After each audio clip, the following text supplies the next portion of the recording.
Stray Kids already lead 4th gen, but could they lead all of K-pop? They've sold over 40 million albums, broken records, and worked with top fashion brands. But with BTS and BLACKPINK still on top, what do they need to do next? And could they be the group to push K-pop fully into the global mainstream? The first thing people notice about Stray Kids is their unusual music. Nearly all of their songs combine genres in a way that might seem chaotic or illogical, but there's a method to that madness. The group knows exactly how far they can push their sound while still making it attractive to a broad audience. They've broken into the industry with this new approach to K-pop, helping them achieve 4th gen leader status. Their music could easily be described as a chaotic blend, and many fans love them for that. But if we're talking about total leadership, not just in 4th gen, but across K-pop, this approach alone won't always work. While yes, their core fans embrace the musical chaos, but if the group wants to reach an even wider global audience, that chaos needs to evolve. They need to refine it into something that both new markets and existing fans will love. Their 2024 track, Chk Chk Boom, is a perfect example of this evolution. The song combines hip-hop and reggaeton styles into one, keeping their signature energy with constant uses of onomatopoeias and sound effects, while also leaning into a trending Western sound with its use of classic reggaeton electronics. This refined chaos had a huge impact on their global popularity. Chk Chk Boom became Stray Kids' highest charting single on the Billboard Hot 100, and their first song to enter the UK official singles chart top 100. It was a smart move for Stray Kids to tap into reggaeton. Not only was it a hit with their current fans, but it also brought in massive numbers of new listeners, especially from Latin America. Stray Kids performed for those very fans as part of their Dominate World Tour in early 2025, drawing over 405,000 attendees in just 8 shows across Latin America. The tour didn't stop there. Altogether, Stray Kids performed 55 shows worldwide, with an estimated total attendance of 2.2 million people. That's not just a record for Stray Kids, but it's a record for K-pop as a whole. The previous record for the most attended K-pop tour was BLACKPINK's Born Pink tour in 2022 to 2023, with about 1.9 million attendees. If numbers like this doesn't show that Stray Kids are on the verge of leadership, I don't know what does. But here's the thing, they're not quite there yet. BTS and BLACKPINK still hold that top tier of cultural leadership. So what exactly are those groups doing that made them so dominant, and what can Stray Kids learn from their success? Take album sales for example. Stray Kids aren't far off. Both they and BLACKPINK have sold over 40 million albums. But clearly, being seen as the face of a genre is about more than numbers. It's about influence, being a name casual listeners recognize, a symbol of what K-pop is. And this is where BTS and BLACKPINK's paths can offer important lessons. For BTS, storytelling has been key. They've built entire eras around concepts, drawing fans into a deeper emotional connection. Stray Kids actually excel here too. They're one of the few groups that frequently weave narratives and themes across multiple comebacks, like with I Am and Star. But BTS also used those concepts to broaden K-pop's presence in Western media, winning major awards, performing on Saturday Night Live, speaking at the United Nations, and building a public image that even non-K-pop fans knew. At their peak, BTS had so much influence that the Korean government changed the military exemption age just to avoid pausing their momentum. That's what cultural leadership looks like. BLACKPINK's approach was very different. They built their image through scarcity and prestige. While most groups flood the market with albums, BLACKPINK released just 6 albums across 9 years, only 2 of which were full-length. That forced each release to feel like an event. Every music video had a high production value. Stray Kids have started to explore scarcity in recent years. In their debut year, they released 4 albums with 28 songs altogether. However, in 2024, only 1 mini album came out. Their tour visuals, stage concepts, and fashion partnerships have also leveled up. You can see JYP Entertainment and the group taking steps toward that prestige image. But here's what's most important. Stray Kids can't just copy BTS or BLACKPINK. If they do, they'll always be a step behind. Instead, the key is to adapt these lessons to fit their strengths, their chaotic sound, their raw stage energy, and their strong connection to fans. So how do they do that? Well, one clear trend both BTS and BLACKPINK have used is releasing English tracks. And for Stray Kids, this could be a powerful next step. English songs can be a gateway. They make it easier for casual listeners to connect, especially people who aren't used to listening to music in another language. And when it comes to radio play, English tracks have a clear advantage. Stations are more likely to add songs their audience can immediately understand. But English tracks can be a double-edged sword. While they help bring in new fans, some existing fans feel like the group is diluting their identity and trading K-pop signature styles for Western pop trends. That said, the real problem isn't the use of English itself. It's when English tracks completely abandon the K-pop feel. Fans don't mind hearing English lyrics, but they want the music to still sound like the group they love. Stray Kids have already experimented with this balance on songs like Super Bowl and Runners. I'm not saying they need to go fully English, but including 1 or 2 English tracks on future albums could be a smart move.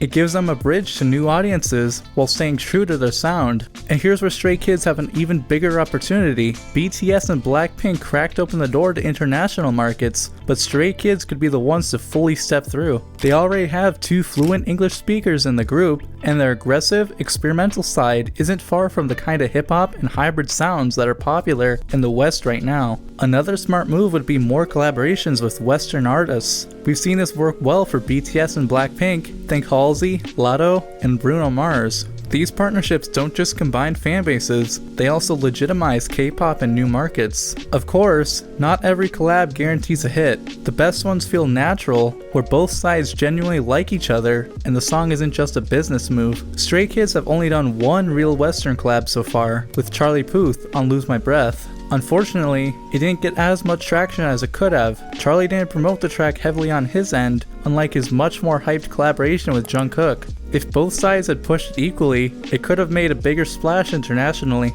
The good news is, Stray Kids are still interested in more collaborations. They've talked about wanting to work with artists like Post Malone, Billie Eilish, and Kendrick Lamar. If those collabs happen, and both sides really hype up the releases, they could be a huge boost. Another area where Stray Kids could level up even further is in fashion and brand partnerships. Both BTS and BLACKPINK made huge strides here, not just by working with top luxury brands, but by becoming faces of global campaigns. BLACKPINK especially turned their fashion image into a major part of their identity, appearing at runway shows and magazine covers that reached well beyond music audiences. Stray Kids have already started moving in this direction, with Hyunjin in particular becoming a standout in the fashion world through partnerships with Versace and appearances at major fashion events. But there's still room for the group as a whole to push this further. More high-profile brand deals, ambassador roles, and global fashion media could help position Stray Kids not just as music stars, but as cultural icons,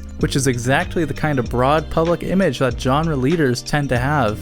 And because Stray Kids already have such a distinct visual style, fashion feels like a natural fit, not a forced add-on. The more they can lean into this and make it part of their brand, the more opportunities they'll have to attract casual audiences who might first discover them not through music, but through style and culture. There are further ways to expand musical reach. In South Korea, K-pop groups often use special events, things like music show performances, pop-ups, and fan concerts to deepen their connection with fans. These events make fans feel seen and appreciated. Stray Kids could be one of the first groups to expand this idea globally. Imagine seeing stay-focused pop-up events in places K-pop artists often skip, like smaller European cities or African countries. It wouldn't be easy and would definitely be expensive for their label, but if they did it, fans in those areas would be locked in for life. Of course, there's one big challenge that still hangs over K-pop as a whole. The genre isn't fully accepted in Western mainstream culture yet. A lot of people still dismiss K-pop, either because of language barriers or because they associate it with intense fan bases. It's because of that association that I made shirts that subtly reference Stray Kids. That way, only true fans can recognize what you're wearing. If you want to learn more, go to purpleteej.store or scan the QR code on screen. BTS and BLACKPINK have helped move that perception forward, but there's still a long way to go, and that's where Stray Kids could step in, filling a real gap in the market. If you think about it, Japanese anime used to face the same problem. Just a decade or two ago, anime was seen as weird or niche. Fans were often ridiculed. The content was seen as childish, but look at where it is now. Anime is fully mainstream, globally. Big streaming services license anime titles. Major Hollywood names talk openly about their love for it. Anime-inspired fashion, memes, and fan art are everywhere. Well, how did this happen? Partly because of the fans, but mostly because anime started showing up in more places. It became more visible and more legitimate in the eyes of a casual viewer. Over time, that built curiosity and eventually acceptance. K-pop is still on that path. Right now, many casual listeners still see it as music for hardcore fans, but Stray Kids could help change that narrative, becoming the group that pulls casual audiences in. To do that, they'll need to show up in places outside the K-pop bubble. We're already seeing glimpses of this. In 2024, Stray Kids wrote and released a song for the Hollywood blockbuster Deadpool and Wolverine. The track made it onto the movie's official soundtrack, and lead actor Ryan Reynolds even mentioned that the group had originally been set to make a cameo appearance, which was unfortunately cancelled due to the writer's strike. Even though the song wasn't heavily used in the final cut, moves like this are important. They help push Stray Kids and K-pop further into the mainstream pop culture space. The more that casual audiences see them, not just in music videos, but on soundtracks, TV shows, interviews, talk shows, the more normalized K-pop will feel. If anime can make that leap, K-pop can too.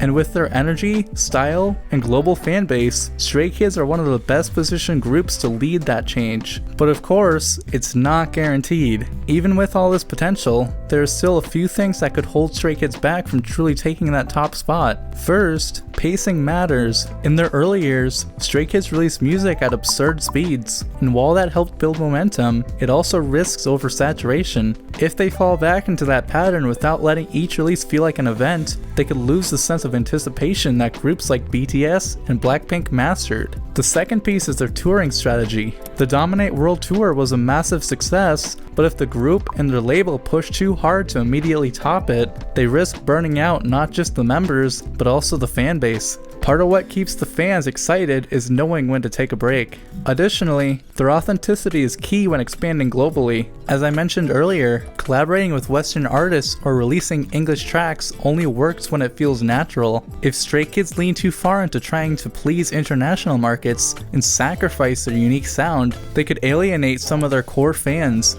The goal should be addition, not replacement. And of course, there's always the factor of long-term strategy. No matter how strong a group is, staying at the top takes careful planning, from promotions to partnerships to timing. JYP Entertainment has done a great job guiding Stray Kids so far, and as the group moves toward an even bigger global presence, continuing to evolve that strategy will be key. These aren't deal breakers, but they're the factors that could shape whether Stray Kids become the next true leaders of K-pop or just stay one of its biggest names. Looking at everything they have, the music, the touring records, the smart use of collaborations, the evolving global strategy, it's clear Stray Kids aren't just chasing 4th gen leadership anymore. They're building everything to potentially lead K-pop on a global scale. They've already shown that they can evolve their sound, draw in huge new audiences, and start breaking through cultural barriers. But if they can continue refining that chaos, lean into smart collaborations, and make more appearances outside of traditional K-pop spaces, we could absolutely see Stray Kids becoming the group that takes K-pop from niche to mainstream, just like anime did. Honestly, it isn't even a matter of whether or not they can dominate all of K-pop, but when they will.